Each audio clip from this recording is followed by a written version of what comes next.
Okay, so this is the paper 2 for the November 2017 Edexcel paper. First question. As I look at this first question, I see this is in brackets, so that's the first thing I'm going to get rid of. 5x minus 6 equals 3x minus 1. Apart from it's not. 3 times x is 3x, 3 times 1 is 3. Very common mistake though. Next, I'm going to solve it. I've got a normal equation. I'm going to add 6 to both sides. 5x equals 3x plus 3. Subtract 3x from both sides.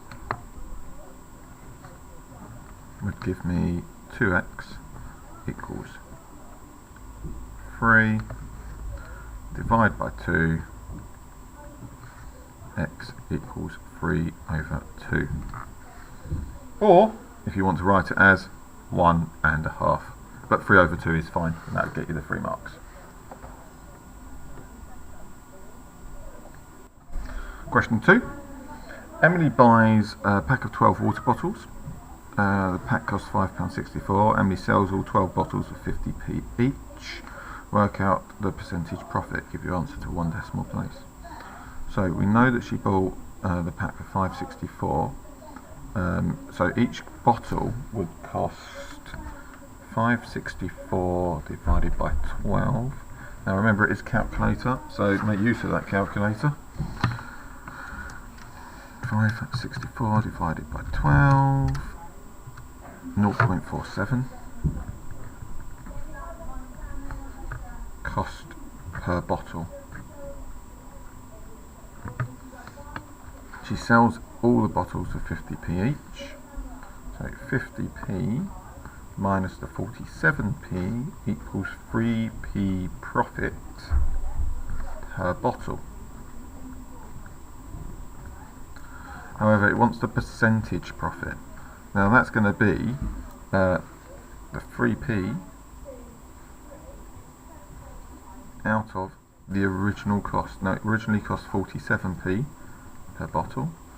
That would be 3 divided by 47, 0.0638 times that by 100 to work out what it is as a percentage. 6.3829%. However, it wants it correct to one decimal place. One decimal place would round it to 6.4%. Okay, Hamsi walks around a circle of diameter 80 meters. There are 8 points equally spaced in the circumference of the circle. Find the distance Hamsi walks between one point and the next point. So I know the circumference of the circle. If I split it up, divide it by 8, I'll find the distance between each point. However, I only know that the diameter is 80 meters. Calculate circumference equals pi d. So circumference equals pi multiplied by 80. Circumference equals pi times 80. 251.3274,123. However, as I say, it's split into 8, so I'm going to divide that by 8. Divide 8 equals 31.415. And let's round it to one decimal place. 31.4 to one decimal place. Meters. There we go. The next part of the question says 4 of the points are moved as shown in the diagram below. Hasmeet walks around the circle once again. Has the mean distance that Hasmeet walked between one point and the next point changed? You must give a reason for your answer. Well, the mean, remember, is the total distance divided by how much you're splitting up by, the quantity. The total distance hasn't changed, okay, and the quantity hasn't changed. It's still 8. It's still got 8 points he's walking past. So, no, the mean distance has not changed because the total distance and the number of points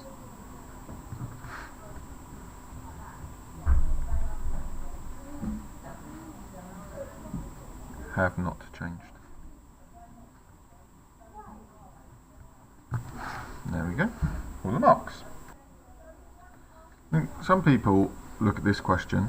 There are only blue cubes, yellow cubes and green cubes in a bag. There are twice as many blue cubes as yellow cubes and 4 times as many green cubes as blue cubes. Okay. Some people might want to use algebra, some people might want to use a ratio.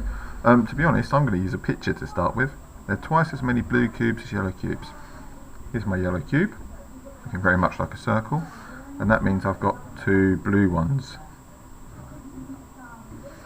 4 times as many green cubes as blue cubes. Well, there's 4 times as that, so that's going to be 8. Them. Green, green, green. 4, 5, 6, 7, 8. So I could actually write it as a ratio now. But it says work out the probability that Hannah takes a yellow cube. That's 1 out of 1, 2, 3, 4, 5, 6, 7, 8, 9, 10, 11. 1 out of 11. 3 marks. If you had written it as a ratio, you could have written it as 1 dot dot 2 dot dot 8.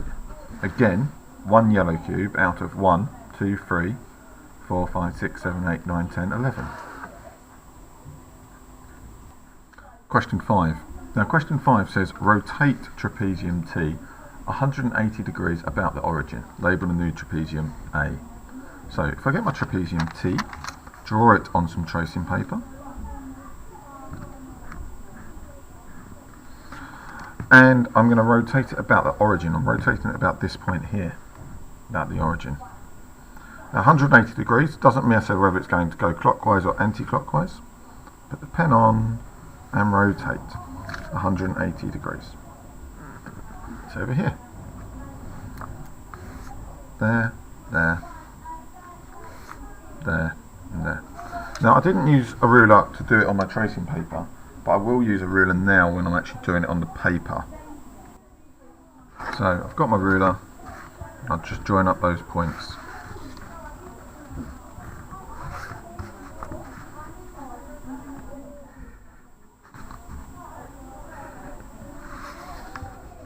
And I'll label it A.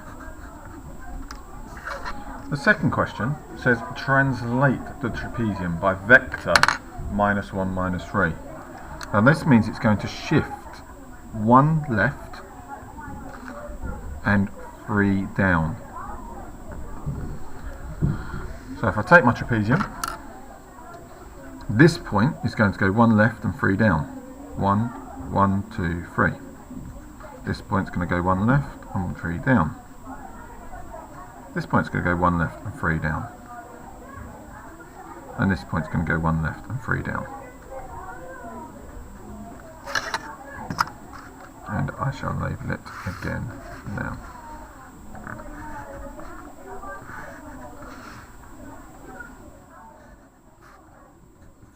Shape B. So the first question. P to the power of 3 multiplied by P to the power of X is P to the power of 9. Now remember my index laws. If I'm multiplying two things, it means I'm adding the indices. 3 add something is 9. Therefore 3 add something would be 6. So something would be 6. Here, again, index laws. When it's in brackets, it means I'm multiplying the two indices. 2 multiplied by something is 10. 2 multiplied by 5 is 10. Question C. A little bit trickier. It says it wants this written in the form 10 to the power of W. Show that W equals 2A plus 3B. Well, I'm going to ignore this bit for a minute. I'm going to concentrate on this. It wants it in the form 10 to the power of W. Well, I know that 100 would be written to the power of 10 to the power of 2. But I've still got that A there. 1000 would be written to 10 to the power of 3. I've got that B there. Well, remember, you're multiplying these. Okay. So using your index laws, you would add the two indices. 10 to the power of 2a plus 3b. Now it says w can be written as 2a plus 3b. And that's because this would also equal, if I look here, 10 to the power of w. Well, if you take that line, therefore 2a plus 3b equals w. No, you've got both 10 to the power of that, 10 to the power of that. 2 marks. So this question's a little bit trickier. It says work out the angle CDA. CDA. I want this angle here. Give your answer correct to one decimal place. Okay, I've got a trapezium. How am I going to work out this? Well, I can work out angles. I know I can work out angles using trigonometry, but that means I'd need to have a triangle. If I had a triangle here, I'll drop a perpendicular, have a right angle triangle there. Now I don't know the length of this hypotenuse, I don't know this, but I do know that this height here is 6, because it's the same as that height there. I know that that's all 24, and I know that this bit of it is 10, but I don't know this bit. So if I could work out this bit, and I know this is 10, the remainder is that. So I'm going to focus on this triangle now.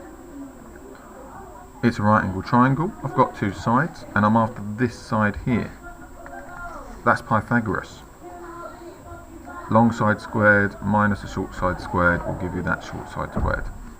So 7.5 squared minus 6 squared equals y squared. On the calculator, 7.5 squared, 56.25 minus 6 squared is 36 equals, so 56.25 minus the 36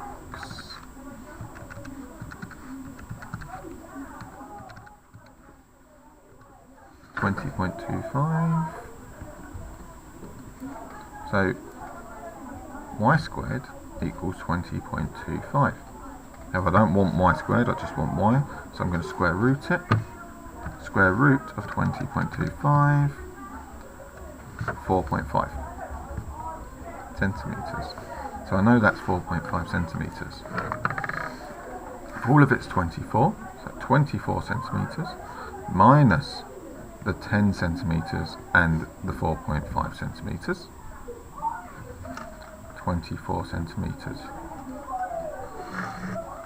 minus 14.5 centimetres equals 24 minus the 14.5, 9.5 centimetres. And that's the length here. I'm now going to use trigonometry to work out this angle. Remember, in trigonometry, the first thing I've got to do is label the sides. This is the opposite side, this is the adjacent side. Opposite, adjacent. Means I'm going to use tan. There we go, tower. And I need to find out the angle. So it's going to be the opposite divided by the adjacent. Because it's finding the angle, it's tan to the negative 1. Inverse tan. Opposite is 6 divided by 9.5 equals shift tan. 6 divided by 9.5, 32.2756. However, it wants to correct to one decimal place, equals 32.3, rounding up, degrees to one decimal place. Okay, so use your calculator to work this out. So I'm going to get my calculator and I'm going to type in square root, that's the first symbol, over sin 25, close the brackets, plus sin 40, close the brackets, over cos 25, close the brackets, minus cos 40, close the brackets, equals, calculator thinks for a little bit, 2.75603957. Probably the easiest 2 marks on the paper. But as you can see there, everything is typed in the calculator. Write your answer correct to part A correct to 2 decimal places. 2 decimal places is there. That means that's going to round up to 2.76. Next easiest mark. So I'm going to start by saying, yesterday it took 5 cleaners 4.5 hours to clean all the rooms. There are only 3 cleaners to clean all the rooms in the hotel today. Each cleaner is paid £8.20 for each hour, or part of an hour they work. How much will each cleaner be paid today? So the 5 cleaners took 4.5 hours. So 5 times 4.5 hours. Now you can actually do this on the calculator by typing 5 times Shift and this button here. It's the fraction button. 1/2. And that will give you 22.5 hours in total. Now we know that there are only 3 cleaners here today, so there's going to have to do 22.5 hours work, but only 3 of them. So I'm going to split that between the 3 of them. It comes to 7.5. Divided by 3 equals 7.5 hours each. Each cleaner is paid £8.20 for each hour, or part of an hour that they work. Well, 7.5, so they're going to be paid for 8 hours. 8 hours times the £8.20. 8 times £8.20, 65.6. 65.6. However, it is money, so £65.60.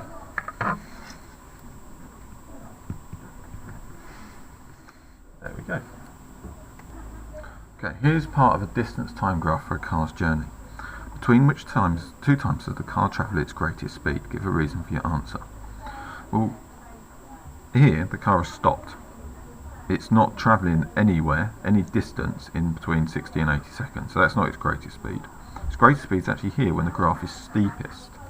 So that's between 0 and 20 seconds.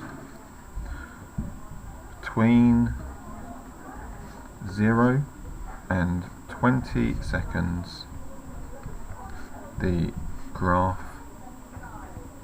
is steepest.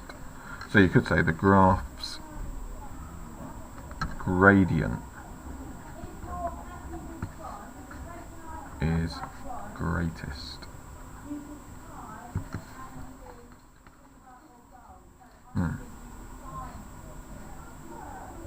Therefore, the greatest speed. 1 mark for the 0 and 20 seconds, 1 mark for saying why, because the graph's gradient is greatest and the steepest. And the next bit says work out this greatest speed. So, I know speed is speed, distance, time. And I know that the time is 20 seconds. Time is 20 seconds. And the distance is, right, well I'm going to just quickly check it. I think that's 300, so it's going up in 20s. 220, 240, 260, 280, 300. 320, 340, 360. The distance is 360 meters. Therefore, distance divided by time to give you the speed, 360 divided by 20 would give you 18. 360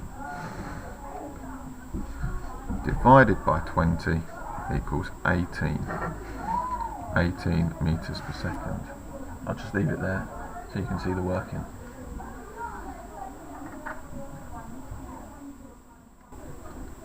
So this question is talking about, it's got 2 pie charts, one for Adley and one for Bridford, and it's giving information about the ages and years of the people living in the 2 towns. diagrams are accurately drawn, so we're going to measure something.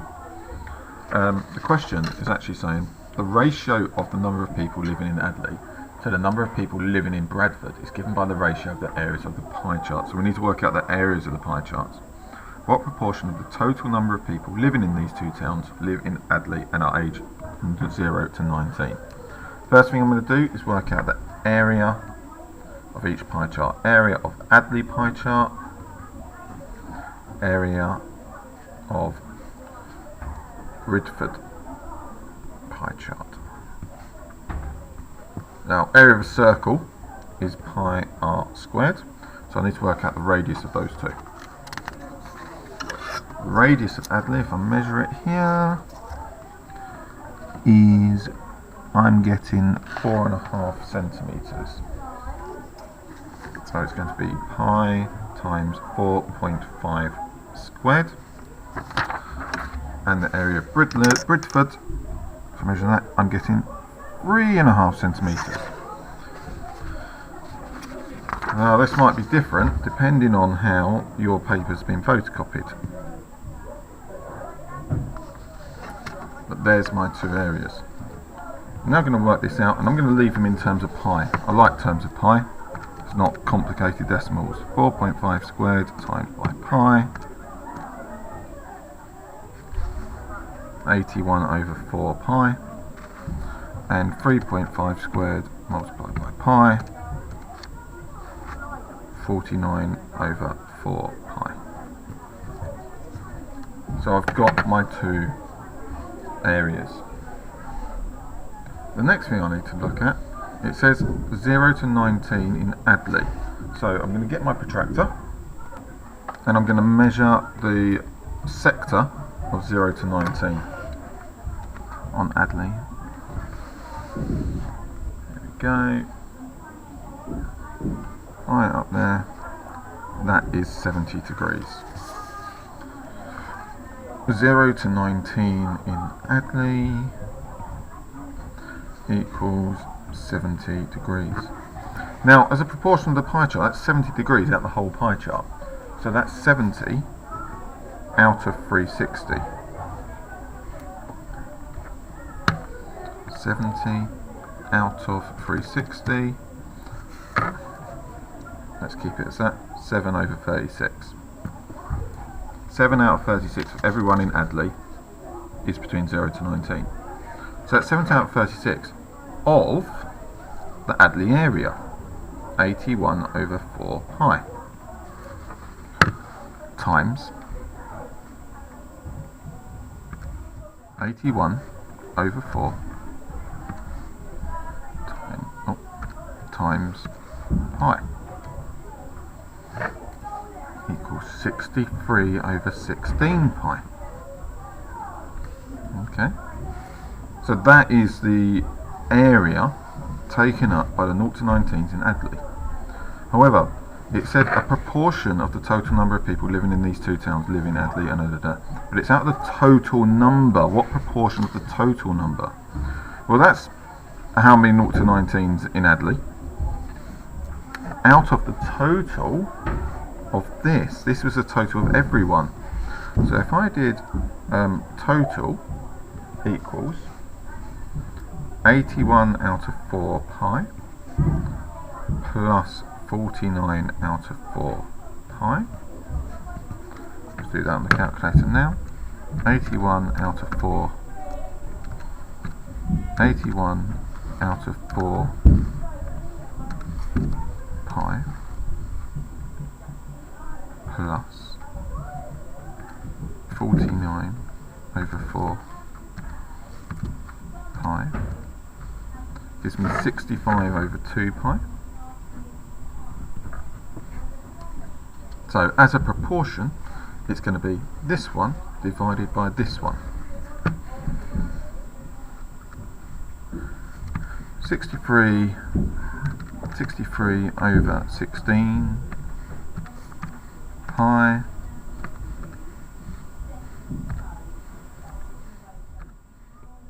divided by 65 over 2 pi 63 over 520. However, it says give your answer correct to 3 significant figures. Doesn't want it as a fraction, it wants it as a decimal. And I've got 0.121. Correct to 3 significant figures.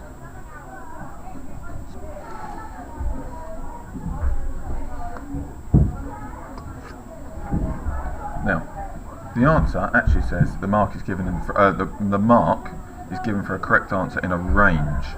Now, my number is actually outside of that range, and that is due to the photocopying of my book and the accuracy of my measuring.